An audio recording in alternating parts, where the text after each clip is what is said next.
Arewa Top 1 ku danna mana subscribe kada ku danna alamar ƙararrawa domin samun shirye-shiryenmu da zarar mun na rana da kai nake ka kulle ɗaki kana waka kana mamin kana tsalle a zuwan babu abin da ya dame ka kuma wakan nan ta ɗan takarar gwamnan jihar Katsina ce Dr. Umar Dukkwaraɗa nan bayan kai ni na san ba kayinsa su yan Dukkwaraɗa sun san ba kayinsa amma kayi shi ne dalilin ya ci albarkacin injiniya Muntari Sakir Malumfashi. Idan har ku injiniya Muntari Sakir Malumfashi zai ci albarkacin wannan wakar a ce mai girma zababben gwamnan jihar Kano Dr. Abdullahi Umar Ganduje bai ci arzikin ka zo kai dan takararsa da ya nuna dan jihar mu a jihar Kano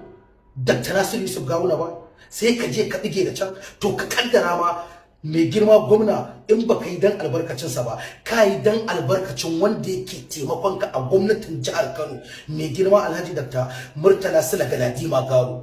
Murtala Sula Garo babu abin da bai ma ba har ranar da yazo zai lallaba ka akan ka yarda ka zo kai harkar nan naira miliyan 20 ce a cikin buhu wannan ni ne sheda gabana ka dauki ta ka kuma je ka karɓi kuɗin mai girma gwamna a matsayin za ka yi waƙar ɗan takarar gwamna Nasiru Yusuf Gawuna a lokacin dukkan abin ya zafi ka haɗe kuɗin ka tafi da su ka ce ba za ka yi shi ba mu yan jihar Kano raina muka yi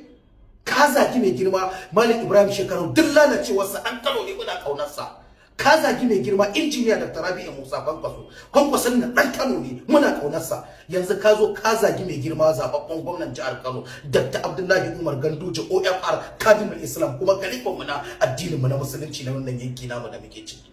kuma shikenan saboda tsabar kaskanci ka zage kowa a Kano can jihar ka tsallaka ka yabi kowa ba mu ji ka zagi kowa a jihar ka ba mu jihar Makarena jihar musulunci jihar malamai jihar waliyan Allah jihar mutanen kirki mutanen arziki sai mu ci kana barin zance kana zuwa har kana wata magana wallahi na rara sai cuna riga ka taka da kai durun uwaka